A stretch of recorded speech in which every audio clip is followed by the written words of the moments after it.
अस्सलाम वालेकुम स्टूडेंट्स। आज के इस वीडियो लेक्चर में हम डिस्कशन करने जा रहे हैं class 9th chemistry KPK text book board Peshawar का एक next topic oxidising and reducing agents. इससे पहले हम यूनिट 7 इलेक्ट्रोकेमिस्ट्री को स्टार्ट कर चुके हैं और उसमें हमने वेरियस टॉपिक्स जो हैं वो डिस्कस किए हैं, आपको प्लेलिस्ट में मिल जाएंगे। तो यहाँ पर ये जो oxidation and reducing agent, oxidising and reducing agent का जो टॉपिक है ये बहुत ज़्यादा इंपॉर्टेंट टॉपिक है। इससे शॉर्ट क्वेश्चन, MCQs या फिर लॉन्ग क्वेश्चन में ये आ सकता है।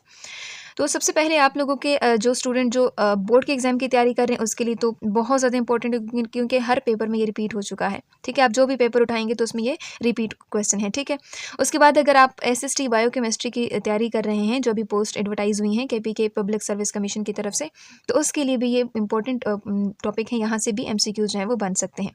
तो किस तरह के क्वेश्चन यहाँ बन सकते हैं, MCQs किस तरह के आ सकते हैं, तो ये सारी चीज़ें हम देखेंगे। शॉर्ट क्वेश्चन में अगर आप देखेंगे ना, तो यहाँ से आपसे डेफिनेशन पूछी जाती है कि ऑक्सीडाइजिंग एजेंट क्या होते हैं और इसकी एग्जांपल बताएं। ठीक है, या फिर आप लोगों को रिड्यूसिंग एजेंट दिया पूछा गया होता है, रिड्यूसिंग एजेंट क्या होता है उसकी एग्जांपल्स बताएं।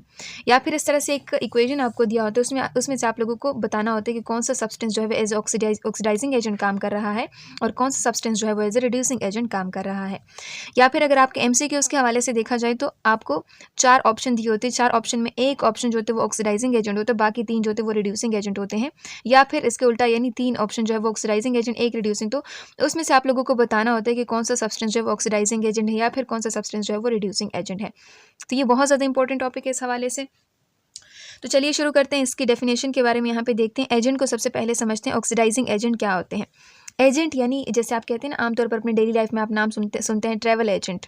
ठीक है, यानी किसी एक ऐसा ट्रैवल एजेंट क्या होता है, वो खुद जैसे आपने कहीं ट्रैवल करना है तो आप ट्रैवल एजेंट से रब्ता करते हैं कि भाई मुझे यहाँ जाना है, तो वो आपकी डॉक्यूमेंटेशन में आपको हेल्प करता है, आपको बाकी इन्फॉर्मेशन प्रोवाइड करता है, वो आपके साथ ट्रैवल नहीं करता। तो बिल्कुल ऐसे यहाँ पर जो ऑक्सीडाइजिंग एजेंट होते हैं ये क्या करते हैं, ये ऑक्सीडेशन काज करवाते हैं। ठीक है, ये ऑक्सीडेशन करवाते हैं दूसरे सब्सटेंस की। ठीक है, जैसे ट्रैवल एजेंट आपको ट्रैवल करवाता है, बिल्कुल ऐसे ही ऑक्सीडाइजिंग एजेंट भी क्या करते हैं, ऑक्सीडेशन करवाते हैं, दूसरे सब्सटेंस की ऑक्सीडेशन करते हैं। तो यहाँ पे इन्होंने कहा है कि जो ऑक्सीडाइजिंग एजेंट होता है ये वो स्पीशी होता है जो ऑक्सीडाइज करता है किसी भी सब्सटेंस को, लेकिन खुद रिड्यूस हो जाता है। देखो, हमने ऑक्सीडेशन एंड रिडक्शन को बहुत डिटेल में डिस्कस किया है। 3 बेसिस के ऊपर हमने इसकी डेफिनेशन भी डिस्कस की है कि एडिशन ऑफ ऑक्सीजन की अगर हम बात करें, ठीक है, तो वो ऑक्सीडेशन है। लॉस ऑफ हाइड्रोजन है, लॉस ऑफ इलेक्ट्रॉन है, तो वो ऑक्सीडेशन है। इसी तरह अगर हम रिडक्शन की बात करेंगे तो हम यही कहते हैं कि कोई भी सब्सटेंस है वो क्या कर रहा है, वो इलेक्ट्रॉन को गेन कर रहा है, हाइड्रोजन गेन कर रहा है, इसी के साथ साथ ऑक्सीजन को लॉस कर रहा है, तो वो रिडक्शन उसके अंदर हो रही है। तो यानी ऐसे सब्सटेंसेज जो खुद क्या हो रही हैं, खुद रिड्यूस हो रही हैं लेकिन दूसरों को ऑक्सीडाइज कर रही हैं, तो उसको हम क्या कहते हैं, ऑक्सीडाइजिंग एजेंट का नाम देते हैं। अब ऑक्सीडाइजिंग एजेंट जो है वो, इसकी एग्जांपल कौन कौन से हैं, तो यहाँ पे देखिए KMnO4 है। ठीक है, और ये देखिए पोटेशियम डाइक्रोमेट, देखिए K2Cr2O7 है, HNO3 है, इसके साथ साथ Cl2 है। तो ये क्या है, ये आपके पास ऑक्सीडाइजिंग एजेंट की एग्जांपल्स हैं। अगर इसको हम वैसे ही क्लासिकल कॉन्सेप्ट में समझना चाहें तो ऑक्सीडाइजिंग एजेंट क्या हो सकता है, ऑक्सीडाइजिंग एजेंट ये वो सब्सटेंस हो सकता है जो ऑक्सीजन को डोनेट कर सके। देखिए, डोनर ऑफ ऑक्सीजन हो सकता है, या इसी के साथ साथ एक्सेप्टर ऑफ हाइड्रोजन भी हो सकता है, यानी हाइड्रोजन एक्सेप्ट भी कर सकता है। इसके अलावा यहाँ कहते हैं acceptor of electron from a substance, किसी भी सब्सटेंस से इलेक्ट्रॉन एक्सेप्ट भी कर सकता है। ठीक है, अब यहाँ पे आपसे कहते हैं कि ये 3 डेफिनेशन तो आप लोगों को बता दी जाती हैं। इसमें आप लोगों से ना एक डेफिनेशन, एक चीज़ आपको बताई गई है कि the oxidation number of an oxidising agent is decrease during the redox reaction. Oxidising agent का जो ऑक्सीडेशन नंबर होता है वो डिक्रीज होता है। अब डिक्रीज को हम किस अंदाज से समझ सकते हैं, जैसे आप कहते हैं ना कि वैल्यूज़ आप लिखते हैं 0, 1, 2, 3, 4, तो आप इस साइड से जाते हैं ना तो वैल्यूज़ आपकी क्या हो रही हैं, बढ़ रही हैं। वहीं पर अगर आप इस साइड पर आओगे ना, वापस -1, -2, -3, तो ये वैल्यूज़ इधर इस साइड पे आके क्या हो रही हैं, कम हो रही हैं। इसका मतलब क्या है कि अगर कोई सब्सटेंस है उसकी वैल्यू जो इसके ऑक्सीडाइजिंग एजेंट जो है उसका ऑक्सीडेशन नंबर के डिक्रीज होने का मतलब क्या है कि अगर कोई सब्सटेंस है उसका ऑक्सीडेशन नंबर या तो 0 है या 1 है। ठीक है, और यहाँ से वैल्यू क्या हो रही है, माइनस की तरफ आ रही है, यानी या फिर +3 है और वो +2 तक आ रही है, तो यानी ऑक्सीडेशन नंबर में कमी आ रही है। तो यानी ऑक्सीडेशन नंबर में अगर कमी आ रही है तो वो भी क्या होगा, वो सब्सटेंसेस भी क्या होंगे, वो ऑक्सीडाइजिंग एजेंट के तौर पे काम करेंगे। अब यहाँ पर आप लोगों को एक एग्जांपल दिया हुआ है, जैसे यहाँ पे देखिए मैंने ऑलरेडी लिखा भी है, देखिए जिंक है। ठीक है, H2SO4 यहाँ पे आप लोगों को दिया हुआ है। ठीक है, और यहाँ आगे जाके जिंक सल्फेट देखिए ये बनता है और साथ में हाइड्रोजन जो है वो निकलता है। अब इसमें आप देखेंगे ना जो जिंक है, इसको हमने पहले भी डिस्कस किया कि जिंक अगर एलिमेंटल फॉर्म में है, ठीक है, या कोई भी एलिमेंट जो है वो फ्री फॉर्म में एलिमेंटल फॉर्म में है, तो वो क्या, उसका ऑक्सीडेशन नंबर क्या होगा, वो 0 होगा। वहीं पे आप देखें जिंक अगर इस कंपाउंड स्टेट में देखेंगे ना, तो जिंक के ऊपर यहाँ पर +2 चार्ज आ रहा है, ठीक है, +2 ऑक्सीडेशन नंबर इसका आ रहा है, ठीक है। अब यहाँ देखिए -2 ऑक्सीजन के ऊपर और जिंक के ऊपर +2, तो यहाँ 0 से लेके +2 में इसकी वैल्यू गई है, ठीक है ना। तो यहाँ पे इसकी वैल्यू में क्या आ रहा है, वो इंक्रीज आ रहा है, देखिए 0 से +2 में वैल्यू गई है। वहीं पे अगर आप H2SO4 की बात करेंगे ना, तो H2SO4 में स्पेसिफिकली जो हाइड्रोजन है, तो हाइड्रोजन की अगर हम बात करेंगे ना, एक हाइड्रोजन के ऊपर कितना चार्ज है, वो +1 है, और वहीं पे अगर इस हाइड्रोजन में देखेंगे ना, तो वो 0 इसके ऊपर चार्ज आ रहा है, ठीक है, 0 इसका ऑक्सीडेशन नंबर है। तो यहाँ पर 1 से लेके 0 में वैल्यू आई है, देखें 1 से 0 में, इसका मतलब इसकी वैल्यू में कमी आई है। तो जिसकी वैल्यू में कमी आती है, ठीक है, देखो ऑक्सीडेशन नंबर 1 से 0 में आ चुका है, तो हम ये कह सकते हैं कि इसका ऑक्सीडेशन नंबर क्या हुआ है, वो डिक्रीज हुआ है, ठीक है। तो ये हमेशा याद रखें कि अगर ऑक्सीडेशन नंबर में डिक्रीज आते हैं, तो हम ये कह सकते हैं कि यहाँ पे ये जो H2SO4 स्पेसिफिकली जो हाइड्रोजन है, वो क्या कर रहा है, एज ए ऑक्सीडाइजिंग एजेंट क्या कर रहा है, काम कर रहा है। सो वो सब्सटेंस जो खुद को रिड्यूस कर लें लेकिन दूसरों को ऑक्सीडाइज कर लें, तो ऐसे सब्सटेंसेस को हम ऑक्सीडाइजिंग एजेंट का नाम देते हैं। बाकी एग्जांपल यहाँ पे आप लोगों को बताई गई हैं, जैसे देखिए जिंक है, ठीक है, CuO और साथ में जिंक ऑक्साइड, देखिए यहाँ पे कॉपर। अब यहाँ पे जिंक जो इसके ऊपर कौन सा चार्ज है, 0, कोई चार्ज नहीं है इसके ऊपर, ठीक है, मतलब पॉजिटिव नेगेटिव न्यूट्रल है। अब यहाँ पर ऑक्सीजन जो है, चूंकि कंपाउंड स्टेट में, तो ऑक्सीजन के ऊपर -2 है, लेकिन कॉपर के ऊपर यहाँ पर +2 चार्ज है, ठीक है, इस पर आप एग्री कर रहे हैं। उसमें आप देखेंगे ना, जैसे रिएक्शन आगे प्रोसीड होता है, तो यहाँ पे जिंक ऑक्साइड यहाँ पे बनता है, तो यहाँ पे देखिए ऑक्सीजन के ऊपर वही -2 चार्ज है, लेकिन जिंक के ऊपर यहाँ पर +2 चार्ज आ चुका है। वहीं पे कॉपर देखेंगे तो फ्री स्टेट में, तो इसके ऊपर 0 चार्ज आ रहा है, ठीक है, 0 ऑक्सीडेशन नंबर इसका आ रहा है।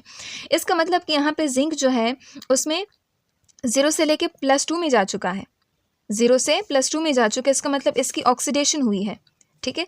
उसके बाद यहाँ पे कॉपर में आप देखेंगे ना, कॉपर क्या करता है, कॉपर +2 में है और वो 0 में चला जाता है। देखिए मैंने क्या बताया कि 0 है, और अगर आप इस साइड पे जाओगे तो इंक्रीज आ रहा है, इस साइड पे आएंगे वापस, मतलब -1 -2, तो वो डिक्रीज आता है।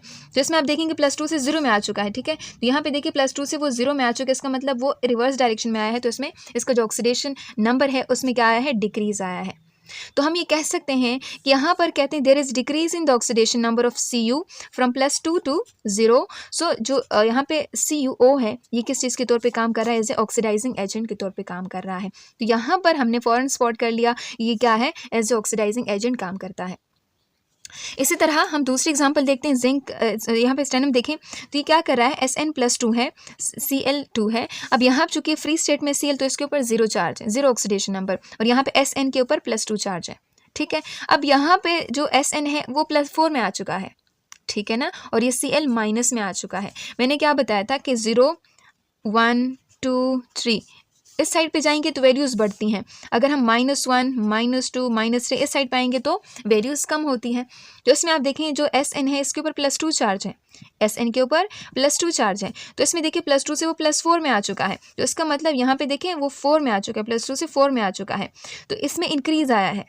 लेकिन अगर वहीं पे Cl की बात करें तो वो 0 में था, वो 0 में था और यहाँ पे -1 में आ चुका है, तो 0 से वो -1 में आया है, मतलब उसमें डिक्रीज़ आया है, और जिसके ऑक्सीडेशन नंबर में डिक्रीज़ आता है वो एज ए ऑक्सीडाइजिंग एजेंट काम करता है। तो यहाँ पर जो Cl है वो एज ए ऑक्सीडाइजिंग एजेंट काम कर रहा है। आई होप सो आप लोगों को इस चीज़ की बहुत अच्छे से समझ आ चुकी होगी, ठीक है। और यहाँ पर हमने इलेक्ट्रॉन की बात की, इलेक्ट्रॉन एक्सेप्टर की बात की, ठीक है, कि जो इलेक्ट्रॉन एक्सेप्ट करेगा कोई भी सब्सटेंस वो क्या होगा, वो ऑक्सीडाइजिंग एजेंट होगा। यहाँ पे क्लोरीन ने इलेक्ट्रॉन एक्सेप्ट किए हैं तो वो एज ऑक्सीडाइजिंग एजेंट के तौर पे काम करता है।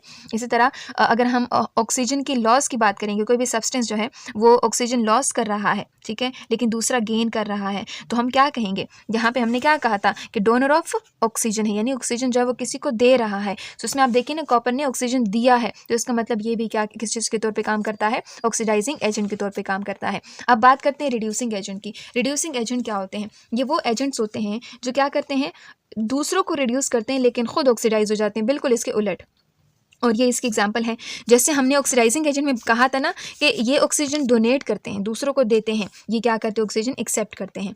अगर हम बात करें कि हाइड्रोजन के कॉन्सेप्ट के अकॉर्डिंग अगर हम बात करें, तो यहाँ पे अगर हम ऑक्सीडाइजिंग एजेंट की बात करेंगे और वो हाइड्रोजन को एक्सेप्ट कर रहे हैं, तो यहाँ पर वो हाइड्रोजन को डोनेट करेंगे। वहीं पर अगर ये इलेक्ट्रॉन को एक्सेप्ट करने की बात करते हैं, तो जो रिड्यूसिंग एजेंट होते हैं ये इलेक्ट्रॉन को क्या करते हैं, डोनेट करते हैं, ठीक है। सो यहाँ पर इन्होंने कहते हैं जैसे हमने कहा था ना, यहाँ पर ऑक्सीडेशन जो नंबर होता है वो डिक्रीज़ होता है, यहाँ पर ऑक्सीडेशन नंबर क्या होता है वो इंक्रीज़ होता है। जैसे हमने यहाँ पे भी देखा था कि किसी का ऑक्सीडेशन नंबर इंक्रीज़ हो रहा है, इसका मतलब वो किस चीज़ के तौर पे काम कर रहा है, वो एज ए रिड्यूसिंग एजेंट काम कर रहा है। देखिए यहाँ पर SN जो है वो +4 में जा चुका है, ऑक्सीडेशन नंबर इंक्रीज़ हुआ है, और जिस जिस चीज़ के अंदर ऑक्सीडेशन नंबर इंक्रीज़ होता है वो एज ए रिड्यूसिंग एजेंट काम करता है, यानी दूसरों को रिड्यूस करता है, खुद ऑक्सीडाइज हो जाता है। अब यहाँ पर आप लोगों को एक एग्जाम्पल दी हुई है, देखिए Br2 है, H2S है, और ये HBr साथ में सल्फर जो है वो रिलीज हो रहा है। तो इसमें आप देखेंगे कि जो ब्रोमीन है उसके ऊपर 0 चार्ज है, 0 ऑक्सीडेशन नंबर है, लेकिन यहाँ पे आप देखेंगे -1 इसके ऊपर ऑक्सीडेशन नंबर है।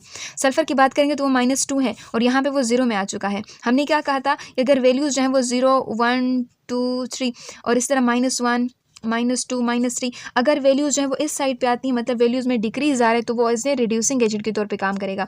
और अगर वैल्यूज़ में ऑक्सीडेशन नंबर में इंक्रीज़ आ रहा है तो इसका मतलब वो क्या है, वो एज ए रिड्यूसिंग एजेंट काम करता है। जिसमें ब्रोमीन जो है वो 0 से -2 में जा चुका है। देखिए 0 से -1 में 0 से -1 में जा चुका है, इसका मतलब इसकी वैल्यू में डिक्रीज़ आया है। वहीं पर अगर आप H2S की बात करेंगे तो वो -2 से 0 में जा चुके हैं। देखो वो -2 से 0 में जा चुका है, इसका मतलब इसके ऑक्सीडेशन नंबर में इंक्रीज़ आया है, और जिसके ऑक्सीडेशन नंबर में इंक्रीज़ आते हैं तो वो क्या कहलाते हैं, वो रिड्यूसिंग एजेंट कहलाते हैं। इस तरह ब्रोमीन के वैल्यू में क्या आ रहा है, कमी आ गई है। देखिए वो 0 से -1 में आ चुका है, 0 से -1 में, तो इसका मतलब इसने एज ए ऑक्सीडाइजिंग एजेंट काम किया, और H2S ने यहाँ पर एज ए रिड्यूसिंग एजेंट काम किया। ठीक है, तो ये चीज़ आप लोगों को समझ आ चुकी है कि वो सब्सटेंस जो दूसरों को ऑक्सीडाइज कर लेकिन खुद रिड्यूस हो, ठीक है, तो उसको हम ऑक्सीडाइजिंग एजेंट कहते हैं। और वो सब्सटेंस जो दूसरों को रिड्यूस करे लेकिन खुद ऑक्सीडाइज हो, तो उसको हम रिड्यूसिंग एजेंट का नाम देंगे। ठीक है, और यहाँ पर आप लोगों ने ये 3 डेफिनेशन भी देखनी है। यहाँ पे आप देखेंगे ना, हाइड्रोजन लॉस का भी कॉन्सेप्ट आ जाता है, किसने हाइड्रोजन दे दिए हैं Br को, और जो हाइड्रोजन देता है, जो डोनर ऑफ हाइड्रोजन है, वो क्या कहलाएगा, वो एज ए रिड्यूसिंग एजेंट कहलाएगा। इसी तरह यहाँ पर HCl की मैंने दूसरी एग्जांपल आपको दी, HCl, ठीक है, H2 और Cl की। तो यहाँ पर हाइड्रोजन के ऊपर भी 0 चार्ज है, मतलब इसका ऑक्सीडेशन नंबर 0 है, फ्री स्टेट में है। ठीक है, और यहाँ पे क्लोरीन भी 0 स्टेट में है। ठीक है, तो यहाँ पे आप देखेंगे कि जैसे एक दूसरे के साथ रिएक्शन करेंगे तो वो HCl बना रहे हैं, तो इसमें यहाँ पे Cl के ऊपर कौन सा चार्जर है, -1। अगर हम हाइड्रोजन की बात करेंगे तो इसके ऊपर +1 इसके ऊपर चार्ज आ रहा है।